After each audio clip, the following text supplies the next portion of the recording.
Chers internauteurs et internautatrices, bienvenue dans ces Trick Track TV. Aujourd'hui, j'ai une petite surprise de la part de nos amis chez Corvus Belli qui vendent le jeu de figurines Infinity. Vous avez peut-être vu quelques articles apparaître sur le site tricktrack.net depuis peu parce qu'ils ont traduit les règles en français et ils ont bien envie de pousser le jeu un petit peu en France. Donc, ils nous ont donné un petit cadeau. C'est un avant-première d'une de leurs prochaines sorties pour octobre qui va être dévoilée normalement en fin de cette semaine, mais nous, chez Trick Track, on l'a en avance. Donc, il s'agit du Onzakut, j'espère que je l'ai prononcé bien là. C'est un nouveau figurine pour la faction Akislam. C'est une sorte d'infanterie irrégulier, c'est-à-dire qu'il ne contribue pas son ordre au pool des ordres, il doit l'utiliser lui-même. C'est un infiltrateur camouflage spécialisé dans le camouflage et dans les embuscades. Le figurine lui-même, comme on peut voir, est magnifique, mais ça, c'est un peu le modus operandi de Corvus Belli. Ils font toujours des jolies figurines. Donc voilà, c'est dur de ne pas répéter la même chose à chaque fois qu'on parle d'une de leurs figurines. Mais celui-là est particulièrement bien, je trouve. Elle, a une position très guérilla, comme si elle posait son piège en scrutinant les environs pour ne pas être retrouvée à découverte. Sa forme assez lisse et je trouve assez bien composée avec cette forme, plus les plus grands éléments, enfin les plus gros éléments, comme l'arme, comme le collet en fourrure, son gantelet, son armure, ses jambiers. Je trouve que ça met tout en ordre, ça fait vraiment une superbe figurine. Pour les joueurs d'Akislam eux-mêmes, le plus grand intérêt de cette figurine, par contre, c'est d'ouvrir d'autres profils jouables pour leur faction. C'est-à-dire que les Onzakut, une figurine Onzakut existe déjà dans le jeu avec une fusil de sniper, mais cela veut dire que si tu voulais utiliser d'autres profils, il fallait le convertir ou l'utiliser notre figurine à la place. Surtout que l'option fusil sniper n'est pas le plus intéressant. C'est surtout parce qu'Akislam a accès à beaucoup de très très bons snipers, comme les assassins, qui eux ont un fusil sniper viral, donc ce qui est très très puissant. Donc, les Onzakut Sniper, ça tombe un petit peu à côté du panneau et la seule raison que beaucoup de gens l'ont, c'est parce que c'est compris dans la boîte de base. Bon, ça reste une figurine assez acceptable, mais il y a mieux. Cette figurine-là te permet d'utiliser deux autres profils. Donc, il y en a une avec une fusée et une lance-grenade qui a une...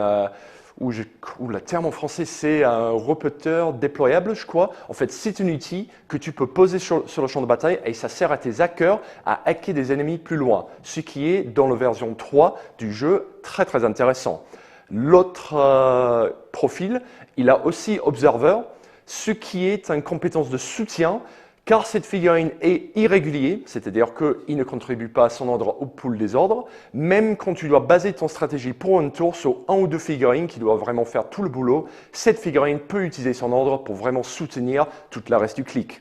Sinon, ses statistiques sont assez médiocres, c'est normal pour une figurine de ce genre.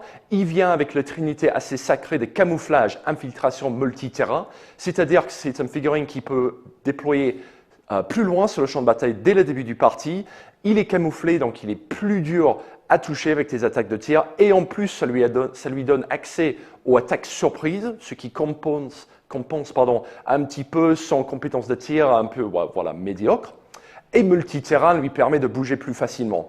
Quand on combine toutes ces compétences-là avec des mines antipersonnelles, ça fait vraiment une figurine que tu peux déployer sur le champ de bataille, tu mines un petit peu et c'est vraiment assez dur pour ton adversaire de venir te déloger sans mettre pas mal de ressources. En plus de ça, une lance-grenade au milieu de la table avec camouflage, c'est assez pour foutre la trouille à certaines figurines, donc c'est vraiment quelque chose que ton adversaire doit se méfier. Sinon, les points entre ces deux profils-là, c'est-à-dire que repéteur déployable et le lance-grenade léger et le fusil et fusil à pompe léger avec l'observer et déployé repétable, c'est le même prix en points. Par contre, celui avec le lance-grenade coûte 0,5 points de points spécial. Donc, chaque figurine a son utilité. Moi, personnellement, j'aime beaucoup le combo camouflage lance-grenade. Ça fait toujours le boulot. Mais pour ceux qui ont besoin de quelque chose qui soutient plus leur armée, vous préférez peut-être la version avec le fusil à pompe léger. C'est vraiment un choix personnel selon le reste de votre escouade et ce que vous avez envie à faire. Ce qui est sûr que c'est un très joli figurine. Pour les joueurs d'Arc-Islam, ça fait une très très belle pièce de collection. Et ça continue à développer la faction et le jeu en vous donnant accès à plus de profils.